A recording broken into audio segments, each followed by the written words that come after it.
വന്ന് ഇറങ്ങുമ്പോൾ ഇനി വീണ്ടും എന്നാ ഒരിക്കലും കൂടെ കാണാൻ പറ്റുക എന്നുള്ളൊരു ഫീലാണ്. It is like such a nice feeling. ഓമിക്ക് പ്രൈം മിനിസ്റ്റർ ഒരു ചോക്ലേറ്റ് കൊടുത്തിട്ടുണ്ടായിരുന്നു. അവൻ ചോക്ലേറ്റ് കഴിക്കാറായില്ല. ആ ചോക്ലേറ്റ് നിധി പോലെ ഇഷാൻ ഇവിടെ കൊണ്ട് വെച്ചിട്ടുണ്ട് കേട്ടോ. ഞാൻ നിങ്ങൾക്ക് കാണിച്ചു. ഡയറി മിൽക്കിന്റെ ഒരു chocolate. It was really nice. എനിക്കിതുപോലെ പേഴ്സണലി കാണണം എന്ന് ആഗ്രഹിക്കുന്ന ഒരാളാണ് അമിതാഭ് ബച്ചൻ. പണ്ടേ ഉള്ളതാ. ഞാൻ പണ്ട് മറ്റേ 94 അമ്മ ഷോ ഉണ്ടായിരുന്നപ്പോൾ കാലിക്കറ്റിലോ എറണാകുളത്തോ നടന്നതിൽ I think Amitabh Bachchan guest ആയിട്ടുണ്ടായിരുന്നു. അന്നും അന്തക്കാലത്തും ഞാനിങ്ങനെ ചിന്തിക്കും, എനിക്ക് എന്തെങ്കിലും അമിതാഭ് ബച്ചനെ കാണുമ്പോൾ ഇതുള്ള പ്രോഗ്രാമിന് ഒരുപാട് ആളുകൾ അവിടെ കാണണ്ട, എന്തെങ്കിലും കാണാൻ പറ്റുമോ, ഒന്ന് പേഴ്സണലായിട്ടൊന്ന് കാണാൻ പറ്റുമോ എന്നെനിക്കൊരു വലിയ ആഗ്രഹം എനിക്കിപ്പോഴും ഉണ്ട്. ഇതുവരെ നടന്നിട്ടില്ല.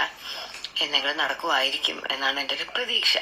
നമ്മള് ചില കാര്യങ്ങളുണ്ട്, നമ്മളിങ്ങനെ വലിയ ആഗ്രഹമുള്ളത് ലൈക്ക് ഭയങ്കരമായിട്ട് നമ്മൾ മനസ്സിൽ കൊണ്ടുവിടുന്നുണ്ടല്ലേ, എപ്പോഴെങ്കിലും അതൊന്ന് മാനിഫെസ്റ്റ് ആയി കഴിയുമ്പോൾ you feel so good. So അതുപോലത്തെ ഒരു ബ്യൂട്ടിഫുൾ എക്സ്പീരിയൻസ് ആയിരുന്നു ഇന്നലെ.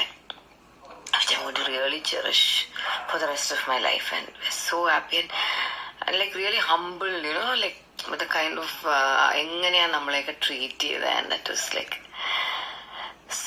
so good. ഇന്ന് കിച്ചൂര് പെട്ടെന്ന് ഇരുന്ന് പറഞ്ഞ KFC ചിക്കൻ പോലെ എന്തെങ്കിലും കഴിക്കാൻ തോന്നുന്നു പെട്ടെന്ന് പറയാൻ. നമ്മുടെ അയ്യോ അതൊന്നും കഴിക്കില്ലെന്ന് പറയുന്നത്. അങ്ങനെ ഇഷാനി വേഗം ചിക്കൻ ഓർഡർ ചെയ്ത് ചിക്കൻ കഴിച്ചു. എനിക്കിതൊക്കെ കഴിക്കാൻ വലിയ താല്പര്യം ഇല്ലാത്ത ഒരാളാണ്. പക്ഷെ അതിന്റെ പേര് കേൾക്കുമ്പോൾ ഒരു പീസ് കഴിക്കാൻ കൊതി വരും. അതെന്താണെന്ന് അറിയൂടാ. അതിലൊരു അഡിക്ഷൻ.